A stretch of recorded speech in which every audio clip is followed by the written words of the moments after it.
Hello, good evening to each and every one of us. Magdidikit ako ngayon ng ating chili garlic oil. Ayan. So, ganito lang naman ang magdikit. O, diba? Madali lang. Ito lang yung dinidikitan ko. Yung ibang products kasi nakalagay na, nakadikit na. Pero yung chili garlic oil, ako yung nagpapagawa ng ating sticker. The rest of the products na nakapangalan sa akin,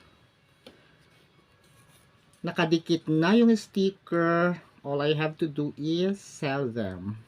Ganon. Yan. So, ganito ang pagdikit. Madali lang. Tuklap-tuklap, dikit-dikit. O, diba? Wala lang magawa si Chong, kaya nag-video. Magdidikit lang ng sticker, nag-video pa. O, diba? Kala mo naman artista, charot. Yan. Ganito magdikit. Tapos ilalagay natin dito sa kanyang dating cartoon. Siyempre, ayan, oh. Ganun, adki. Oh. Yan yung expiration date, kas try. Ayun lang naman.